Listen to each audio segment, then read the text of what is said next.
Call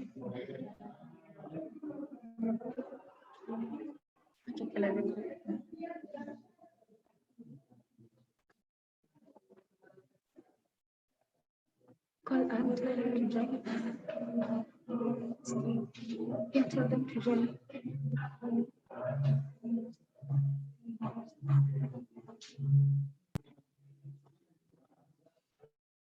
I think these are already started. I unpicked this.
Hi guys, thank you very much for joining us. My name is Julio Wino. I'm the communications lead for Pangaea Trust, and today we have a very good discussion where we're going to talk about diaspora users and how best we can exploit in Somalia. We are happy to have you join us today, and thank you very much for making time for having this. We have a very amazing panel, and we have a very good moderator who's also going to help us go through some of the very major topics around diaspora remittances in Somalia. Thank you so much. Abi, the floor is yours. You can now take over.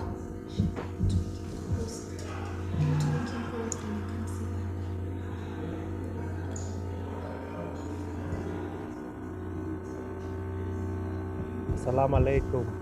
Nanipata. Yes, Abi. Good afternoon, everyone.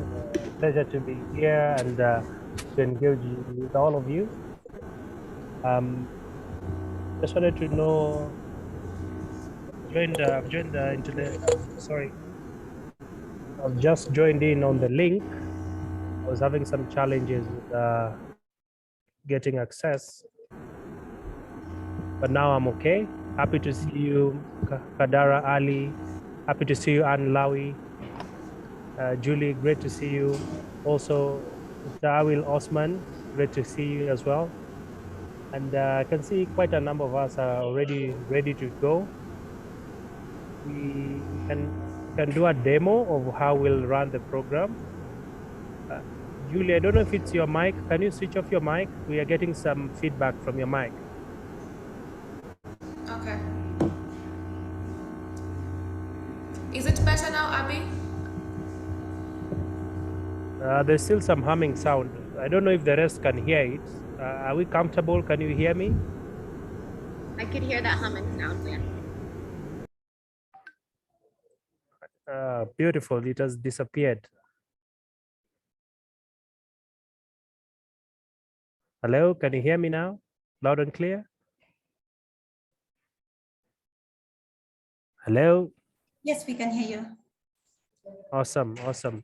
Thanks for fixing that, Julie. So the program is going to be driven literally by the panelists. the panelists will set the pace in terms of how they respond to the questions. I'll be definitely just going to do a round of introductions for the panelists. I'll make it brief. I don't know if the host will be able to show the participants like a slide of the panelist bio profile. I don't know if that's aligned. Fantastic. Then, of course, after that, we'll have a quick opening remarks from myself. Then I dive straight into the discussion. And we'll be shooting the questions, and we hope everyone to keep time and operate within the allocated time, because if we don't operate within the allocated time, we might overlap, and we don't want to keep the session longer than we had anticipated. We also hope to get engagement from live questions that will be sent in. So I'd like us to agree, do we close with questions, or we do a mix? As we do the questions, if there's any question that is relevant, can we ask it to the panelists? What do you guys think?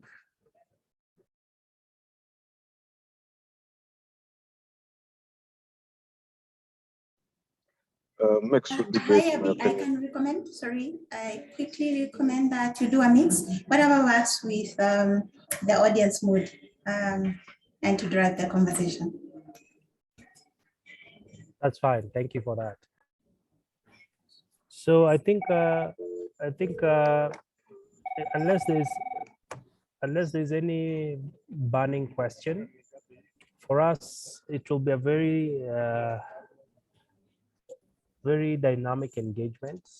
By meaning dynamic, let's to the questions being asked, let's have engagement from a position of relating to our audiences, because if we're also too technical, we might lose some of them. Let's try and keep it simple, keep it basic, use examples. I know you might want to quote some figures here and there. That's fine, but let's be warm. Let's be really well prepared to have a great session. And for the panelists, if someone has already responded to a question and you feel they've adequately tackled it, it's just proper for you to not still want to respond to it unless you are adding additional information that might have been left out. And there'll also be some questions which might be directed to a particular panelist, and that panelist might not be very conversant. Some questions can also be an opportunity for other panelists to step in and assist their co-panelists, so that it is a win-win. When one shines, everyone shines. All right. Any questions from my end? I don't know who will be giving the closing remarks, like a vote of thanks at the end of it.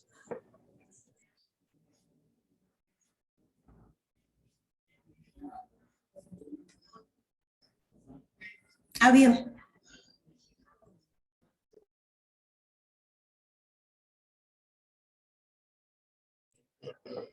Yes, Hadra Ali.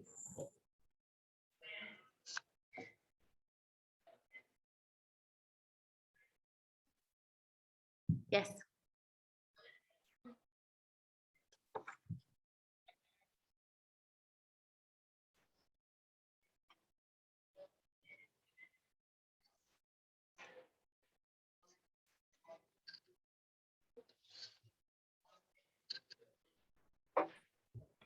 You don't have your mic on. You wanted to respond to something? Please go ahead. Who, me? I thought you called my name. I got it for a second. Yeah. Khadra Ali. So were you just practicing my name? Khadra Ali. Yeah. Okay. All right. Okay. Thanks for that clarification. No problem. Hadra Ali. All right. Unless there's anything we want to respond to, I'm happy to get any questions from you guys, and any observations, any particular burning issue you might have. Hello, this is Dalmar Hassan, one of your panelists. I think Yes. it would be a good thing if you would say begin the session with 1 or 2 words about Pangaea itself, which Correct. is new to a lot of people. Thank you. Okay. Okay. Fantastic. So Abby, I guess we can start the session. Thank you so much. And before we start the session, I want to acknowledge the presence of our partner, one of our partners, which is Swedish Embassy. Thank you so much for support and being here today. So thank you. Abby, over to you. If you can start. Abby, if you can start.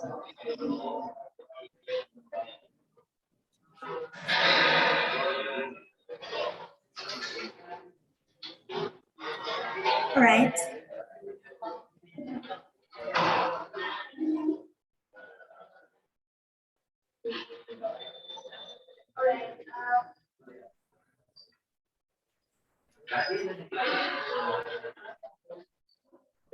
Sorry, I don't know whether anyone can hear me because I can just dive in. So my name is Anne Lawi. I'm the Managing Director of Pangaea Trust. I'm so glad to have all of you here. Today we are excited to have this conversation. And the conversation is just to engage the stakeholders who are part of stakeholders in Somalia. And we are honored and delighted to host all of you today. Special appreciation to our partners, Swedish Embassy in Somalia, and also SIDA and all other partners for the support to make this initiative possible. The conversation today, as I mentioned, is focusing on harnessing investments through diaspora remittances. But the core of the conversation today is to engage the stakeholders on how we should be able to factor what we should put in consideration as and factor even as we design these initiatives, as we share about our work that we are doing in Somalia in advancing startup and business support and access to investment opportunities for startup and high growth businesses in Somalia. If you can go to the first slide, please. I introduce Pangaea. So Pangaea Trust. The next slide, please. The first one, the first slide.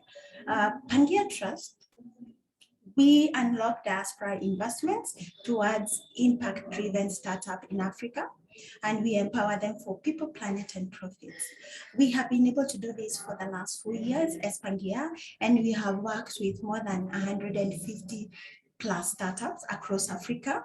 And 46% of those we have worked with are women founded businesses. And those we have invested in have been able to 15x their investment in 2 years. And that's why as Pangaea, we are committed to changing investment landscape as a weapon or as a tool and a resource that we know that can be able to grow African economies. So you can go to the next slide. We are at a phase where we would want to explore expanding our work in Somalia. And this is informed by huge potential that we see in the increased numbers of potential innovators, startup and business that are coming up in Somalia.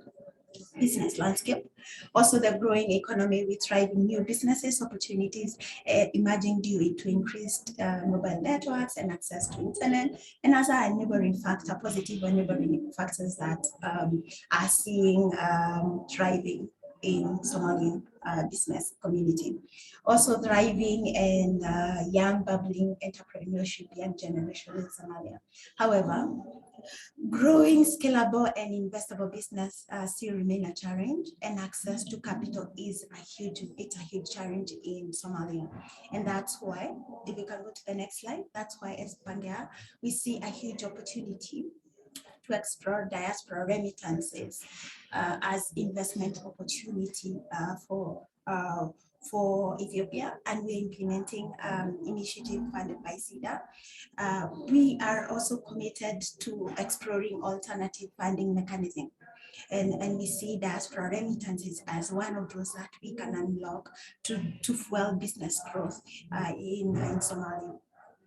We know that remittances inflow in Africa continent has surpassed foreign direct investment and foreign aid as the largest source of income capital. And we see the opportunity right there for Somalia to tap into diaspora networks as a key resource. Research have shown that there is more than 3 million Somalis living abroad, constituting the diaspora community. And also, in 2020, remittances inflow stood at 2.1 billion. And this is also predicted to increase by the World Bank by 2 to 4% in the coming years. However, it's according to the diaspora remittances research and information out there, only less than 5% that is set aside to invest in startup and small businesses that go as remittances that go to this business. And that's where we see huge potential in increasing this share of remittances set aside as investment to 25 to 30% by 2020. And as Pangaea, we are committed to see this happen. If this was to happen, using 2.1 as a base figure, we will have more than 600 million that can be availed for investment in businesses in Somalia. Move to the next slide. We have been implementing an initiative funded by SIDA that is working towards exploring how we can be able to set up or unlock diaspora remittances as investment. And some of the key activities for this has been diaspora remittance mapping study that we are already carrying out for Somalia. The purpose of this is just to understand and get data and more insight driven based on Somalian landscape, insights and local understanding of how remittances are used, explore appetite for investment and potential growth of this into investment consideration for startup and SMEs, and creating a structure that can facilitate that. Understand and analyze Islamic financing as a mechanism. What framework can we put in place to facilitate this? And engage stakeholders, government institutions, private sector, and development organization to be a key driver as we do this. So next slide. Other key activities that we are exploring as Pangaea Trust is to develop a fundraising innovative tool that would work for Somalian landscape. This will include a solution that will unlock investment based on the dynamics that we will gain out of the diaspora mapping study. Also, the other key aspect is institutional partnerships that would fuel and would see need in coming together to help this scale across all the regions in Somalia. And another key aspect is Islamic finance as a vehicle and a framework that can be able to facilitate the Sharia compliance investment mechanism, and also identify and create selection mechanism of business that are Sharia compliance. Next slide, please. So a call to action for us is one, through the funding that we have received as a support to build on this initiative by SIDA, we are implementing this diaspora partnership that will strive to bring together African diaspora investors, startup and high growth businesses, starting with Somalia, but also initiative is working in Kenya and Ethiopia, and help us create an innovative digital platform targeting to unlock diaspora remittances as an investment to high growth businesses in Africa, starting with Somalia. We have started in Kenya, but also building on to Somalia as we go. So as part of this, in support of the businesses, what do we see that the business will get out of this initiative? We see it possible for them to get access to diaspora networks and technical expertise on new market scaling. It being an initiative that is building up to other regions, we see that as an opportunity where we can be able to cross-pollinate between different countries. We also see an exciting opportunity to unlock businesses that can be powered by power of diaspora remittances. We also see a possibility of information, knowledge, and a new fresh perspective from diaspora, for African diaspora communities of investors with extensive knowledge, passion to support African founded businesses, and as well as unlocking investment mechanism for micro and medium investment of up to 20,000 USD. This can go up depending on the business needs that we will find on the ground. If you can go to the next slide. In terms of the startup selection process, we hope across the 3 different countries that we will get more than 500 plus applications. And we have already started to explore working together with different stakeholders on the ground. What are those businesses that exist, and if it's at macro level, what kind of support that they require, what domain expertise they require, and what do they have, what kind of competence that they require, are they technology focused? Are they able to scale to new markets as market opportunities? Do they have strong impact angle? Are they able to grow to post revenue as a business, because they must at least have potential to scale to new market opportunities. We anticipate to have a selection committee and due diligence process that we'll have in place that will incorporate expertise in finance, legal, business mind, among other expertise. We'll also have potential interviews with potential business. We intend to work a lot with potential stakeholders on the ground, because we would want to understand what are those dynamics that we have to put in consideration.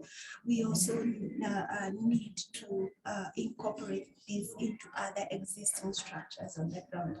And that's why we have started with this initial conversation to be able to understand the dynamics and other factors that we need to put in consideration. We are looking at having 10 potential growth businesses that will be have access to investments opportunities under this initiative, and that for us will be a good starting point, because it will be able to give a point of a proof of concept that this is something that we can be able to build on. If you can go to the next slide. So today, and for this session today, this being a stakeholder session, as we open up the discussion to the key stakeholders who are part of this, and I'm sure our moderator will be introducing the panelists, the organization they come from, their areas of expertise and what they're involved in. We would like to acknowledge that we are aware that we can't cut and paste different programs from other regions, and we would want to make this work. We want to know what have worked for other markets. We also know that what have worked for other markets will not work for Somalia.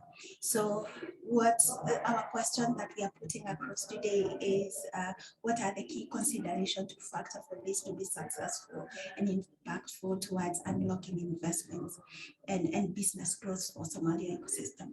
So as we continue deliberating and sharing insights and ideas, so for us, it's important to know what are those key considerations that we have to factor in. So thank you so much. Looking forward to the conversation. So, Abby. Thank you so much, Madam Alawi, for setting the stage for us, and very articulate and a very clear presentation on just what you do as Pangaea Trust. And for those that are joining us, we are really glad. I can see our numbers are improving in regards to the level of participation. I'm already seeing quite a number of questions coming in, and my apologies. Starting point, there was a technical glitch, but we are back like we never left. Now, I'd like to go to the next session where I want to introduce some of our panelists for this session, and we are going to be joined by Awel Osman, who's an expert in Somalia ecosystem. He'll be giving us some interesting insights on just how the market has been and what to expect. And as you can see on the screen, we've been having his profile. Such an honor to have you on this forum. Thank you. Over to you, Awel. Thank you very much, Abby. It is an honor for me to actually join this session that we are talking about how we can use remittance that's actually sent, of course, from across the globe to finance or to empower or to invest in Somali-based startups. Interestingly, the Somalia tech ecosystem is currently very, very young. So we're talking about like 5 years old. It started as early as 2016. I was one of the first pioneers, also the CEO of iRise Hub, the first innovation hub that was established in 2016. We managed to really revive and start what the current Somalia tech ecosystem is. And from 2016, where we were the first tech startup, to the currently where we have more than 15 tech hubs and tech innovation hubs in Somalia. And then on top of that, we have tech hubs and innovation hubs across Somalia, all the way from Mogadishu, Baidawa, and we're talking about Garowe, Bosaso, Hargeisa, all the way to Las Anod. So it's it looks like there's a very there's an attraction of people trying to build their own local tech ecosystem in almost all the federal states in Somalia. The result has been very amazing. This has been growing number of tech startups that are solving local problems. We're talking about in the education sector, in the finance sector, logistics, mobility, governance, and all that. Unfortunately, something that I can actually mention right now is and we have been trying to also get startups based in Somalia to actually join the Pangaea Connect that has been launched last month. Was most of the startups are at early stage, so we're talking about they haven't actually grown to the stage where they actually need the growth stage where they're supposed to actually receive investments. But with the support from development agencies, AfriLabs, Pangaea Trust, and other accelerators across Africa, it has been a very interesting topic. It has been a very interesting time to actually see even startups that are based in Somalia that are actually going regionally. Some of them starting operations in Ethiopia, some of them starting operations in Uganda, some of them starting operations in Kenya. Now with the connections like Pangaea Trust and an accelerator, it will be an eye-opening for most of the innovators and entrepreneurs that are trying to scale up their ideas, their businesses to actually work across East Africa. So this kind of opportunity, the discussion that we are currently having, will actually increase the level of acceptance for Somali-based startups to actually work regionally. And on top of that, Pangaea Trust and its partners are ready to finance and support startups that are based in Somalia.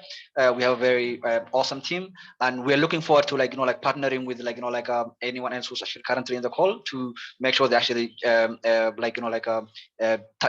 in touch with us so that we can actually how we can collaborate and work together. Personally, I'm an innovator and an entrepreneur myself, a pioneer and an expert in the Somali tech ecosystem. I believe that this is a very good opportunity for all of us to actually explore another source of investment when it comes to remittance.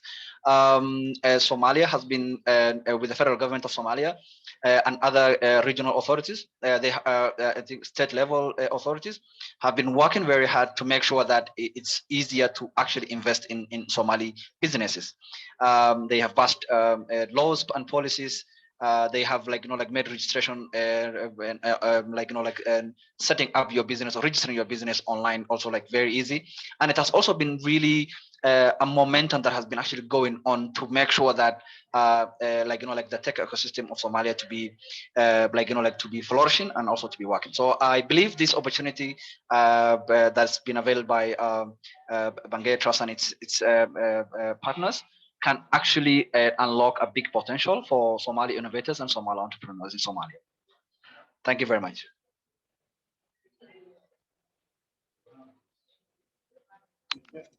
Thank you so much, Awil Osman, for your very great insights.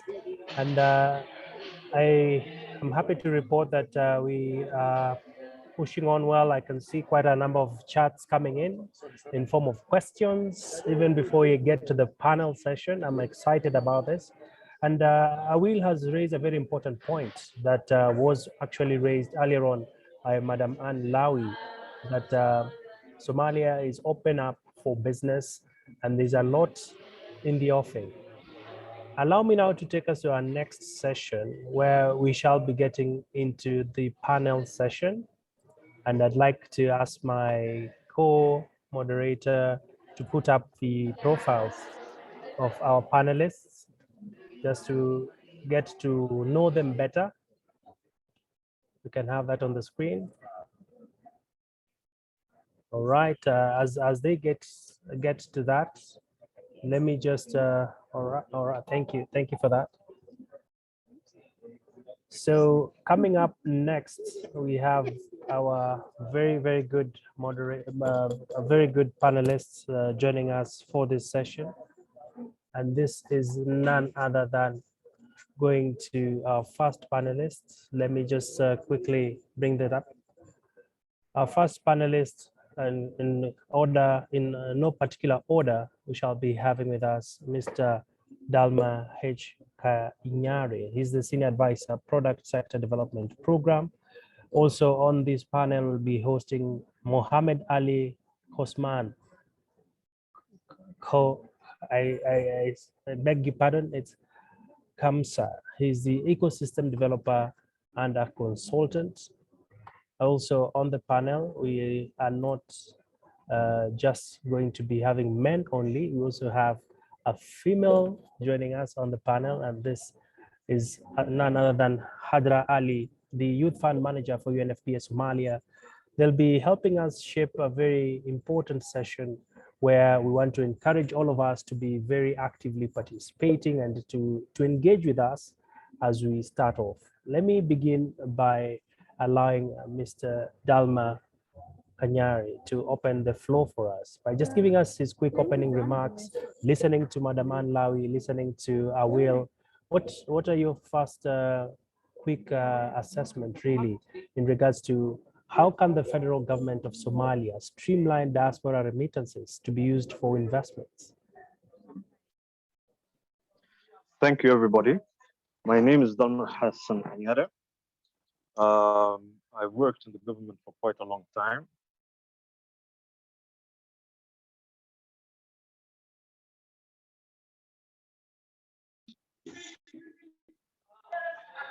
Hello, can everybody hear me? Yes, we can. Please proceed, Dalma. My internet connection seems to be quite poor. Fundamentally, I've been here since 2012. All right, we keep losing Dalma. Perhaps we can. Private sector development and the capacity building of civil servants. Currently, I've been working the past 3 years as a policy advisor in the Ministry of Commerce, focusing on public policy reform, business environment reform, and in particular, together with UNIDO, on productive sector development program that is literally focused in a huge way on what we're discussing today. Somalia, as we all know, I'll take your advice. I'll not go into details of figures and everything, but we know that our diaspora shares billions of dollars with the local economy every year. That money right now is focused mostly on, to keep it simple, survival, supporting the survival of the individuals who get the money in Somalia. At the same time, we do have an indigenous business community that sources a lot of its startup capital from the diaspora. So it is something that is already happening without the input of international organizations or the input of the federal government. We have, as the federal government, created a new SME policy, as well as a new trade policy that has been approved by cabinet, which is also going to support the work we're doing to streamline the relationship between diaspora funding and economic activities in Somalia. There are a lot of angles we're going to talk about during the course of this discussions, but that is a quick summary on my end, and I give the floor back to my colleague. Thank you, Mr. Palmer. And like how you put it, very straight to the point, and would be happy to hear from you. Is diaspora remittances a viable source of funding for businesses? They are a very viable source of funding, both in terms of getting the right amount to the right people. It's already being done as part of the Productive Sector Development Program, whereby one organization has set up a fund, a rolling fund with a private institution, a private bank in Somalia called IBS. After the entrepreneurs get training, they get funding from this fund. And the success of the fund is 100%. Every single amount of money that has been given to the private sector, and these are small and medium enterprises that are startups, have not only been returned, the startups themselves are willing to add a little bit more money to the fund so that other startups can benefit from it. This fund operates all over Somalia, and hopefully next year we're going to launch, as the government in conjunction with IBS Bank and UNIDO, a fund that is also going to be operating in Puntland, which is the remaining region. So the example I am giving is for people to understand that the wheel is already there. What we need to do is to learn the best practices as Somalis, as people who are participating in the Somali ecosystem, and to focus on what has succeeded and to continue the work that is being done. The laws and policies that are being developed by the ministry, a very big part of it is how to motivate the diaspora to invest into either investment vehicles that deal with startups and SMEs in Somalia, or directly into successful ideas that need more funding to reach another level of implementation within Somalia. So it is happening. The federal government is taking part in it, as well as the federal member states.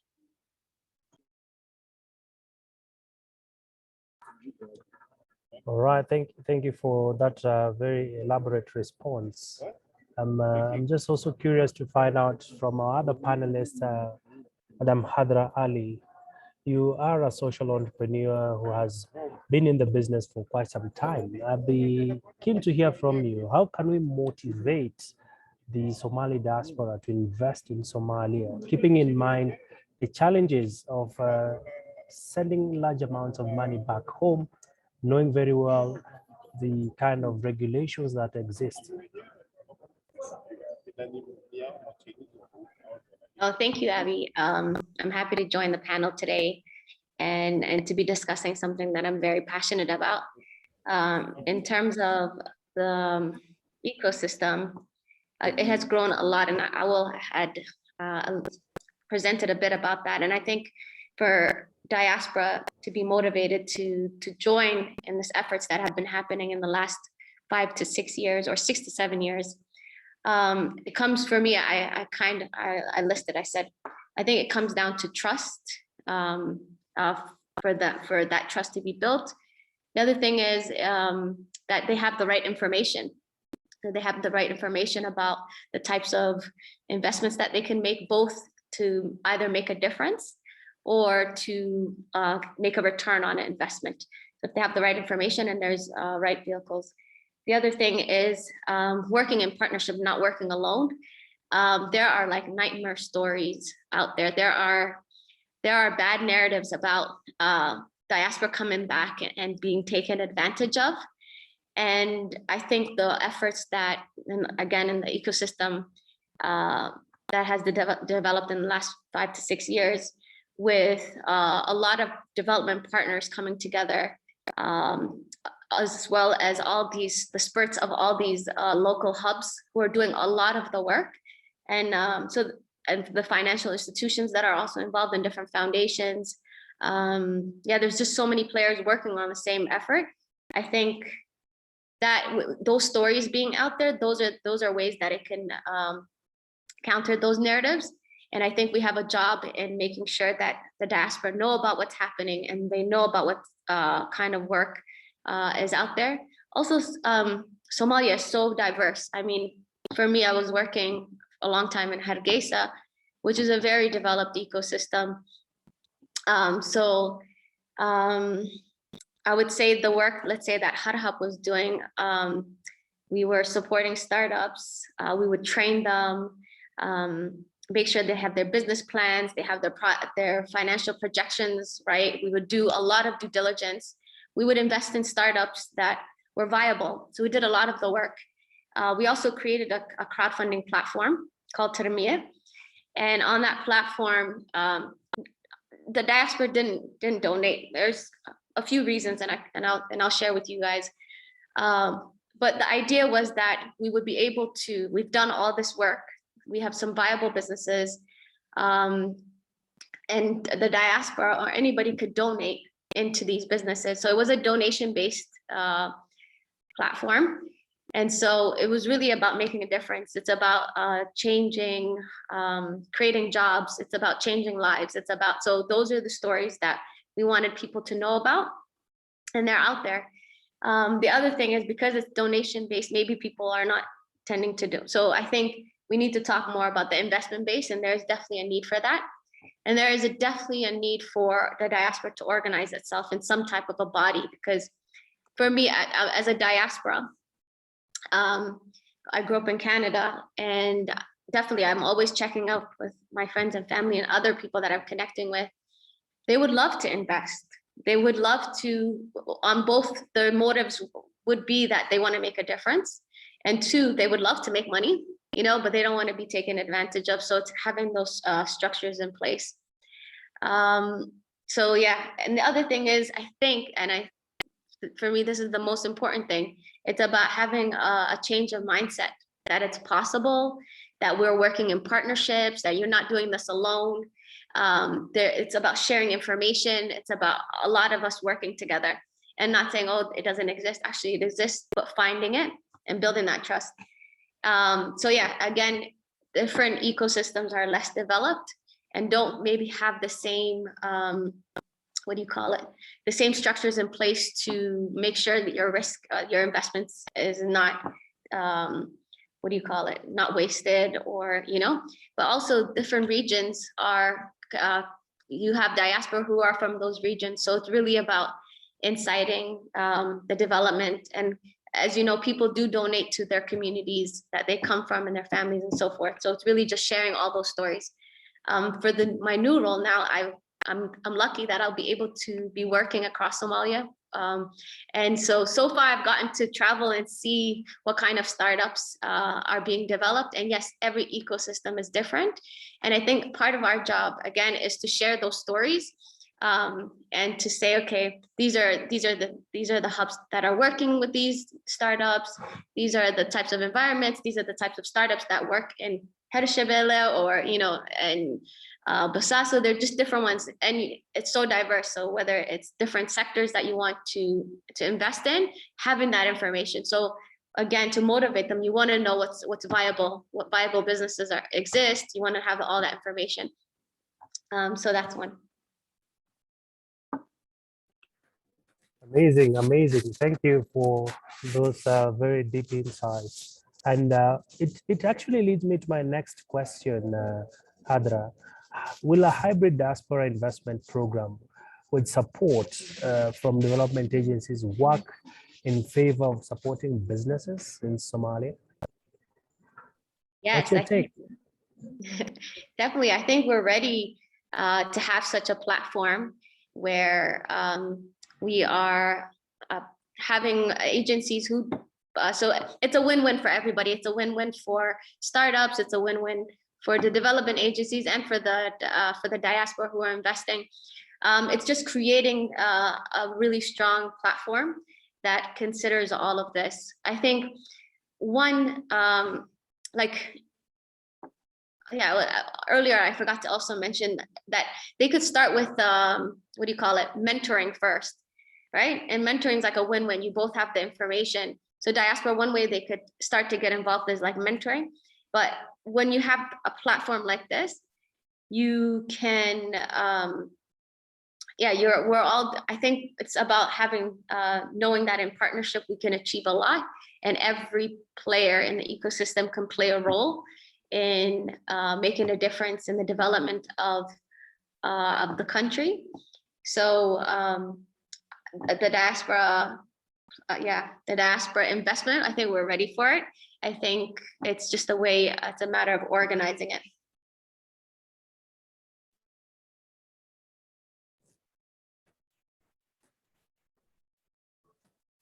All right, thanks for that. And let me bring in our other panelist. And this is Mr. Mohammed Kamsa. I hope I pronounce it right.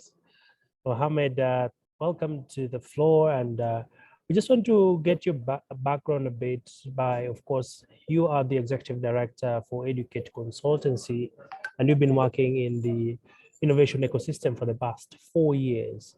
I'd like to get your thoughts around what are the benefits of diaspora remittances for startups? And over and above that, is it possible for them to send money to their families for investing in a business other than just household activities?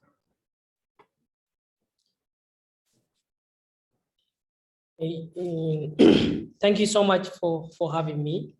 Let me start by thanking the organizers of this discussion, Pangaea Trust, and the team who worked tireless for the past weeks. It is my pleasure to join with you, with other panelists on this timely discussion, and I'm looking forward to have a fruitful discussion. And let me just start, as you may aware, it is widely accepted that Somali diaspora remittance can make an important positive impact on the livelihood and the development in the country. And we have seen it for the past 3 decades, a sustainable market that allows diaspora community to send the money back in home through family support. And I would like to raise a point that I'm really proud to say that Somali remittance inflow are larger than both the official development assistance and the foreign direct investment. And more than 3 decades, Somali remittance play a crucial role as a social safety net families in Somalia. And I believe it can be used through investment on startups, SMEs in Somalia. And also, in terms of opportunities, there are several opportunities available in the market that allows Somali diasporas to invest in startups and SMEs back in Somalia. And let me just say that the biggest competitive advantage we have at this moment is we have a fully functional infrastructure that allows Somalia to send money through remittance.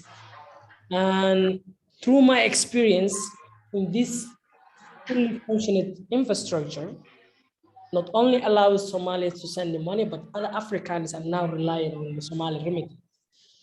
And now in Somalia, we use, I mean, fintech industry in Somalia is moving forward.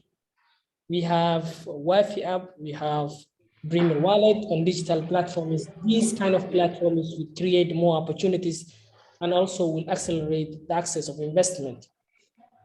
And I would like to share with you 2 case studies that illustrates how diaspora community invested in startups in Somalia. One of them is, there is a platform called Arifam, is a platform that allows Somalians who live everywhere in the world can buy and sold livestock. And this kind of platform has been tested for quite some time. And it was really successful that Somalis, as Qadra mentioned, Somali diasporas are really willing to invest in Somalia in terms of making a positive impact and also making money. This kind of platform allows that the Somali diasporas to own livestock such as goats, camel, and also they can sell. And the second scenario I would like to share with you in Somalia, particularly Mogadishu, the biggest transportation we have is Bajaj, I call it tuk-tuk. Not only Somali people in the Somalia invested those Bajajes by creating young youth with a job, but also diasporas are hugely invested in the young people in order to generate income and economic development. And I believe opportunities is available in the market. And one thing is required is, as Khadra also mentioned, it, that if we create a network platform that allows to knowledge sharing and promoting investment opportunities among diasporas, and actually allow them to see the viable startups in the Somalia. So, and create a platform that can allow to invest directly through remittance. It will be a great opportunity. And lastly, crowdfunding is one of the investment sources available in the world. And also it has been tested in Somalia through Hargeisa, through Mogadishu, and it can be an investment source of investing startups in Somalia and from the diaspora community. Thank you. Thank you. Very elaborate presentation there. And Mohammed, just a curious question. What are some of the challenges facing Somali when it comes to diaspora remittances for investment, sending money back home for investment rather than for upkeep?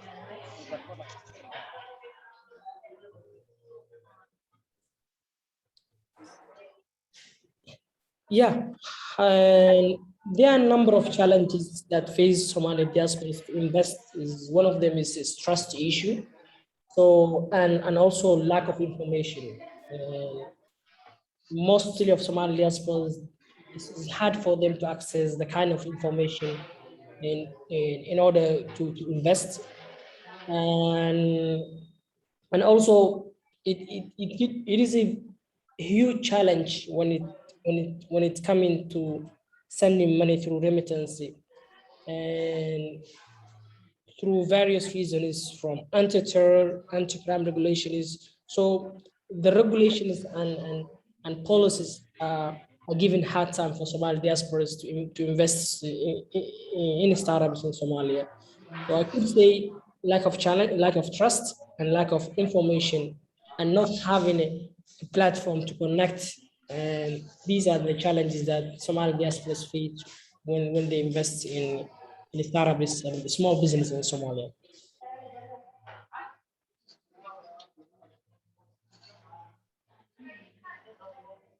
All right, I was just taking some notes as my panelists were speaking on the very touchy subjects. And I'd like us now to transition and just go towards getting a better understanding whether most of us who are part of this program, are we able to perhaps shoot a question or two? I already see a host of questions on our chat platform, and let me pick a few messages. We have Mr. Abdi Muse saying hi. I'm from Somalia Foreign Ministry, currently working on Somalia National Diaspora. I'd like a few words, if possible. We'll give you a chance to talk to the forum. We have another question here. Someone who did not mention his name. He's saying, I recently applied to the Central Bank of Kenya for a letter of no objection for a partnership between a licensed MTO in Kenya and a bank in Somalia to power remittances for the corridor, and CBK declined, citing high AML risk in Somalia. It is through such partnerships that remittances can be leveraged and bring more of such to formal channels. How does Pangaea intend to address such systemic issues? I think this is a question that will be best tackled with the team from Pangaea. We have Madam Anne Lau with us. Another question here is from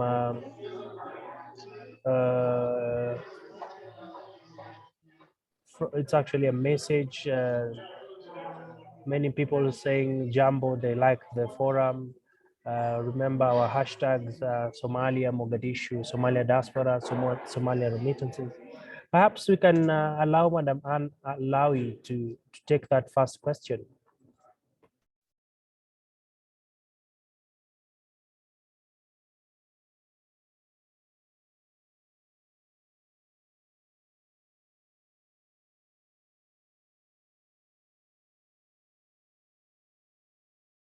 As we get Madam Anne Lawi ready, I can see another comment here.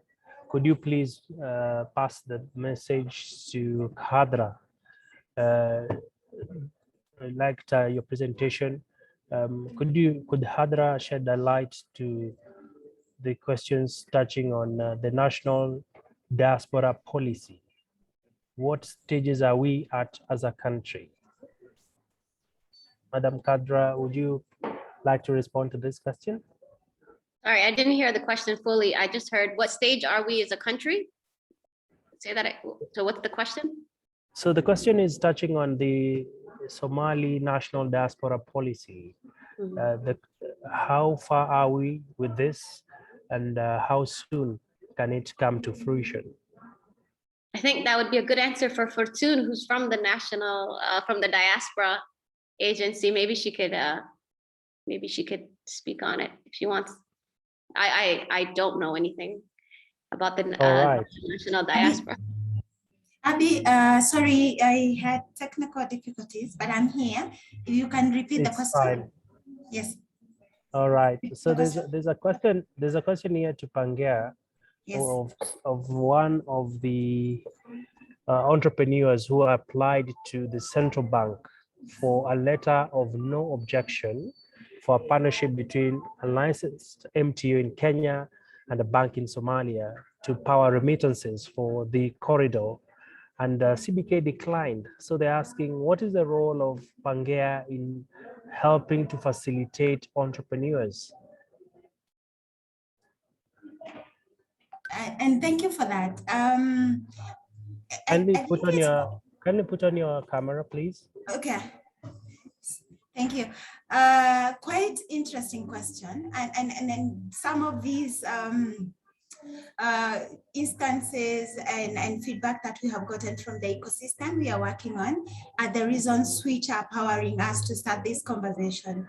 Reason being, we knew that we are creating an alternative mechanism for investment and trying to create a structure and a framework that can fuel or facilitate this.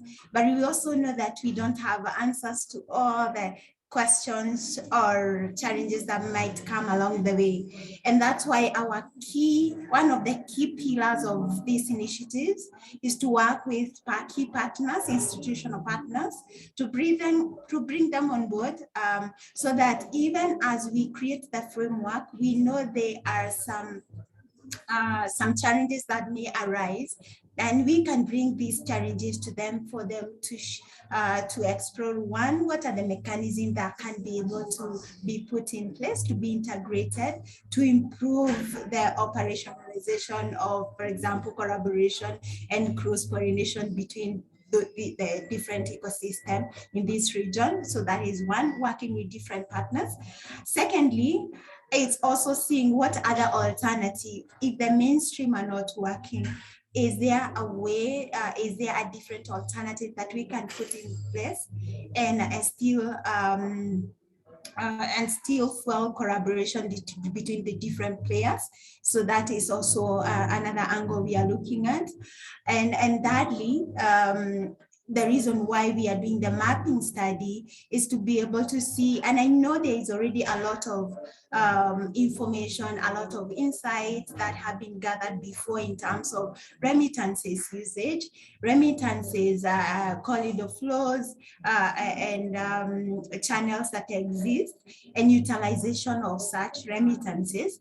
But there are very little information when it comes to motivation, investment appetite, what need to be put in place, and especially from the origin, where the money is coming from, to where the money is flowing to, what are the motivations that we can put in place. One, to address the lack of information that, for example, Kadri mentioned, because that's one of the other key insights that have come out of them reports in Kenya and Ethiopia, which might cut across also in Somalia. What kind of information and how do you provide sufficient information to be able to make the right decision for investment? But also at the same time, is there a way that we can create alternative that can be able to bridge the gap that we see in collaborating in different mechanisms that exist, like you have asked as per the question that have been asked, and also address the level of trust. Can we create a very transparent mechanism with incentives that are required to be able to follow these investments? So we know it will not be straightforward. We may not have all the answers, but we have the power and the capability, working with the government, the ministries in Somalia, to be able to create partnership on the ground that works for Somalia ecosystem, driven by the people of Somalia, creating opportunities for businesses in Somalia. And that's what we are working towards building on. Wow, such powerful comments and reassuring. And we hope to see more and more entrepreneurs being given the right environments to be able to succeed in different markets within the continent. I'd like to just quickly acknowledge some of the key participants who are joining us here on this virtual forum. We have quite a number of them. We have, of course, I'd like to just make a special thanks to all my panelists. I don't know if there are any other questions that are coming in that we can be able to sample them, but would want to, there's a message here that has been sent out to Hadra. Could you please pass the below message? There's someone from the Ministry of Foreign Affairs. Definitely they have enjoyed your responses, and also to the other panelists. I don't know, we had a pending question on the Somali National Diaspora Policy. I don't know, are we able to get a Will Osman perhaps to answer to this? Yes, please. What is the question? Can you please? It is more of a question to the regulators. The question is, someone is asking, the Somali National Diaspora Policy, where are we, and how soon are we expecting it to get to be implemented? Currently, we have two participants, and one of them is actually raising their hand. Fartoon Omar, she's the Minister of Foreign Affairs, Somalia, and she's raising her hand to actually answer that question. So if you can maybe give her a chance, I don't know if that's actually possible yet. It's possible. Hello. I've just seen it. Thank you for that. Hello. Yeah. Hello. Hello. Yes. Welcome, sir. Hi. Good afternoon. This is Abdi Musa. And can I speak now? Yes, Please go ahead, proceed. please. The floor Thank is you. yours. Yeah, okay, thank you very much. And it's a wonderful session, by the way, and with wonderful panelists, really, and a very good session. Thank you so much for organizing this, and you guys. Now, and we are in the process of developing a national diaspora policy. A lot of questions you raised and your panelists raised is actually dependent on, in reality, and of a country having national diaspora policy. Now, the Ministry of Foreign Affairs is now leading that process, where me and a lady who is also in the session, Fortune, are some of the key people who are driving this policy. Now, the small scale investment that has been mentioned here and from the diaspora is something possible with this environment and climate. However, if you need to have a grand scale investment, for example, let's say 1,000 Somali people in the diaspora join forces and they want to invest in a small factory somewhere in Somalia, that is very difficult for now, simply because anti-money laundering and laws in America and Europe specifically, they do not allow that. When a country has a national diaspora policy, which will be circulated in the United Nations systems, that will allow Somali government to bilaterally talk to different countries and ask them, look, now we have got a clear national diaspora policy, which clearly states that we want our diaspora policy to be part of the development of the country in a grand scale or in a small scale. That will allow then money to flow from the diaspora people. And that's what we are working on now, hopefully. And that policy will be in the cabinet and cabinet for approval and at the end of January next year. And that's our hope if nothing else happens. Now, for some questions raised by Katra was lack of information and also lack of trust. The systems we are now building with the diaspora policy will actually clearly answer those questions, and we will have information forum where we will advise, even if you want to visit Somalia as a tourist, being a Somali diaspora person, a tourist, a student, whatever questions you have, investment, you want knowledge transfer, you want to transfer knowledge, you want to transfer skill, we have got answers for that. So far, the policy is designed to have 14 consultations. And so far we have consulted with all the federal member states, where when we go to every state, we met with 65 people, 10 director generals of ministries of federal member state, 5 from the remittances, 5 from business community, 5 from students and women groups, social and civil society, all these people of every state. And we collected a lot of answers because we gave them questions they have to answer. And we collected a lot of answers, which will be analyzing and qualitatively, and then develop the policy and on these questions, these answers. Now, and we are consulting with all the diaspora organizations, all the diaspora communities, like Somali community in Qatar, Kuwait, for example, Saudi Arabia, Kenya. These are communities and organizations that are working and registered in, for example, Europe and America, for example. We are consulting with them. We are consulting with women groups, academia, and all diaspora. And when we do that, all these consultations, then we'll develop something called communication toolkit, which will allow Somali foreign missions or embassies. We will train them one day, one whole day. We will train all the embassy staff and Somali and foreign missions, where we train them how to deal with the Somali diaspora people in their host country. So how do you keep that relationship with the community when you are an ambassador or maybe a counselor?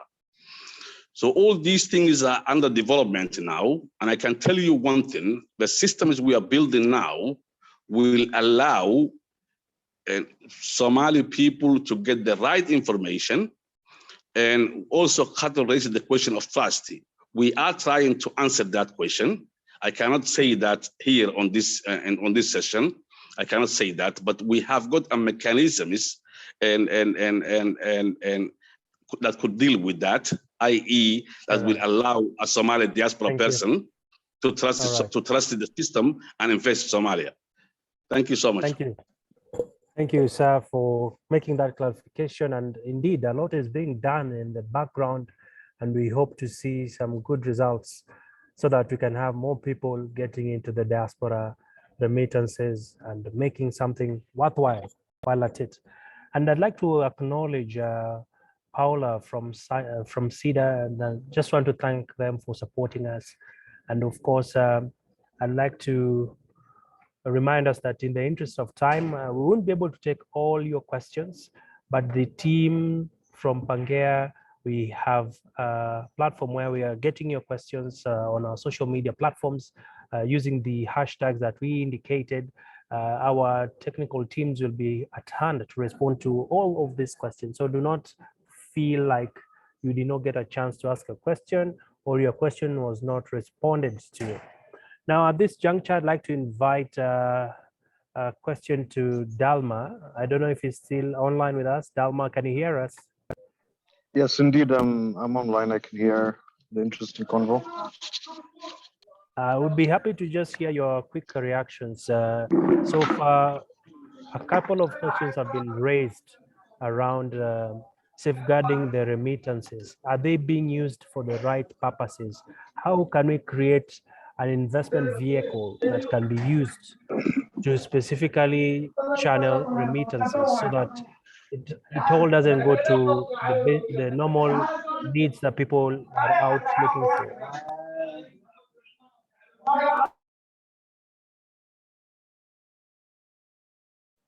Hello.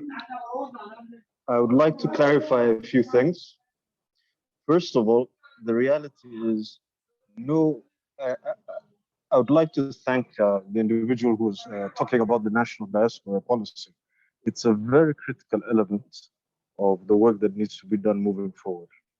There are a lot of other critical elements that the government as a whole need to fulfill before the average diaspora with money can invest in startups that are not related to them, but that they can see the opportunity in. I'll give you an example.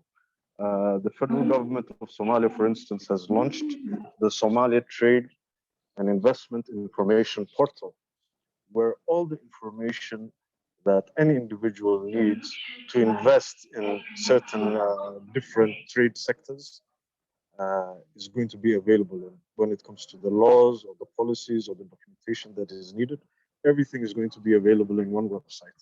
It has already been launched, and we hope it will be fully operational by January of next year.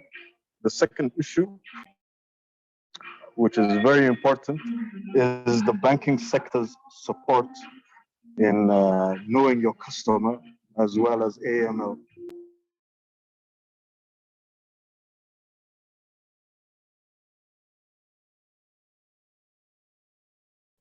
I'm afraid we've lost Dalma. He was making his points. We'll be getting to him later on. But in the interest of time, ladies and gentlemen, I'd like to just take one last round of questions, if there are any burning questions, so that we can also allow our panelists to respond to some of your questions that you have regarding this very interesting topic. I can see a lot of engagement. I like how we have seen guys just warming up to this conversation. And I'd like to just If there are any questions, kindly, this is the time you can shoot 1 or 2 questions. All right. So, Abby, there is 2 people who have raised their hands. Should we give, there is Fatma, Eden. Should we give them permission to speak? Yes, I've been able to see their hands. We can have Fatma first. All right.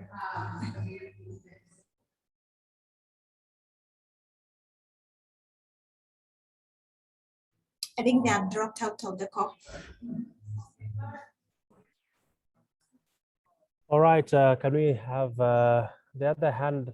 I've seen the hand has been lowered. This was a hand that was raised by Fatun.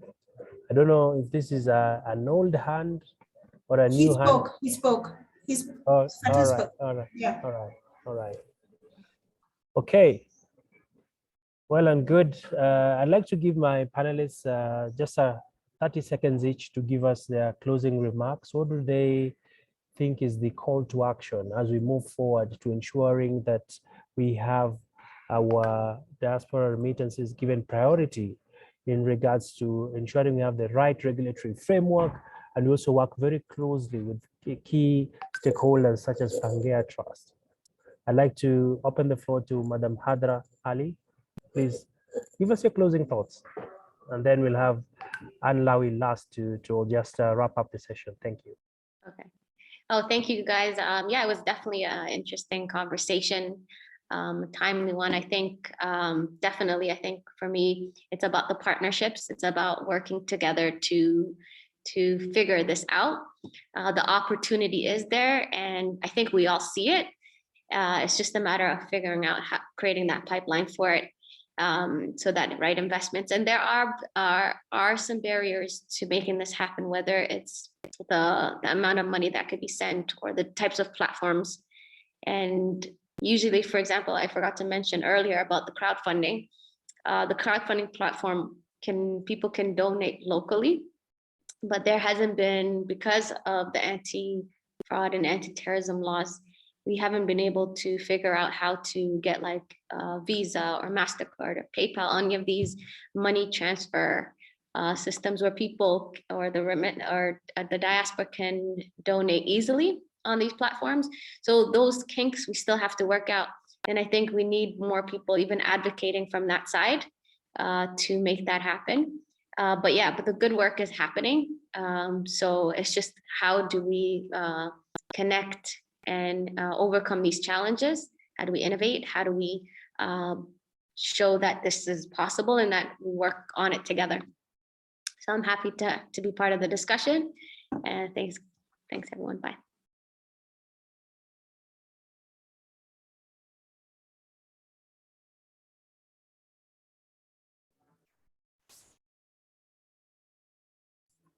All right. Thank you, Kadri. Thank you so much. And we appreciate that you created. Sorry, you still say something? No, oh, go ahead. All right. We appreciate that you created time, and the rest of the panelists, Awil, Mohammed, Dalma, and the rest of the contributors, and all the great questions that came through. This has been very insightful conversation, very engaging conversation, and also very forward-leaning conversation from all the players and stakeholders from Somalia. And we are quite appreciative of this because we want to work from a point of collaboration. And we also have had, and this is a validation of what, some of the assumptions that we had in mind, that there is a great opportunity. And from today's conversation, everybody is agreeing there's a lot of opportunity. What matters is what mechanism do we put in place, the approaches that we put in place. Key to it is to need to be driven by partnerships. and need to be driven by collaborations that are locally founded, that are also considerate of local existing mechanism. I'm also want to upload the progress that is being made to put the policy in place. I think that's a very, it's great progress in terms of ensuring that we can unlock and address some of the challenges that have been expressed. I think it's a great milestone ahead. We look forward to engaging and furthering the conversation. We will continue having more conversation with different thematic areas around this as we set out. We will also reach out one-on-one with most of you as key stakeholders. And we hope to take this conversation forward, not only from a conversation perspective, but also to an execution where we all collaborate to create a mechanism that works for the businesses and startup ecosystem in Somalia. The other bit is that in terms of where can you get more information in terms of what we are doing and this initiative, we have Pangaea Connect community page where you can register for you to get more information. You can also join community where we'll be sharing more information about the application process, more information about the investors who will be registering on our platform for investments, and any other updates that we will have along the way. So kindly, if the rest of my colleagues can share the link, it'll also be put out on all our social media platform. So for me, it's wrapping up saying thank you so much for creating time and being very engaging and honest and forward-leaning towards creating mechanism and community-driven funding mechanism that would work for Somalia. So thank you so much.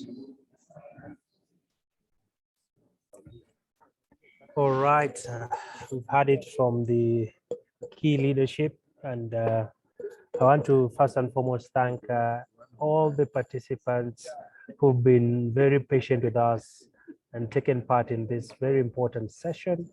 I also want to thank our panelists who made the afternoon very lively. I know being a virtual forum would have loved to be in the same room, seeing each other and engaging, but we are happy that all of us were able to still take part. Last but not least, I also want to thank the team from Pangaea Trust for giving me this opportunity and also shaping this conversation, because this is what we are keen to see changing in regards to having conversations that can help unlock potential in different sectors, that is, of course, in the financial sector and across the spectrum. At this point in time, ladies and gentlemen, I'd like to close and I leave you with a quote.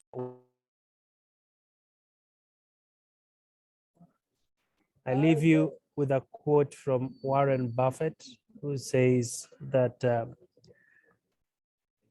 otherwise known as Warren Buffett's golden rule is never lose money. I leave you with that. Thank you so much and have a lovely afternoon. Have a great weekend ahead. I thank you all. I hand it back to the Pangaea Trust team to give us any further directions. Asanteni sana, and apologies for the technical glitch when we started, but we are happy and we thank you all for participating with us. My name is Abe Gina. Until next time, keep safe. Thank you very much.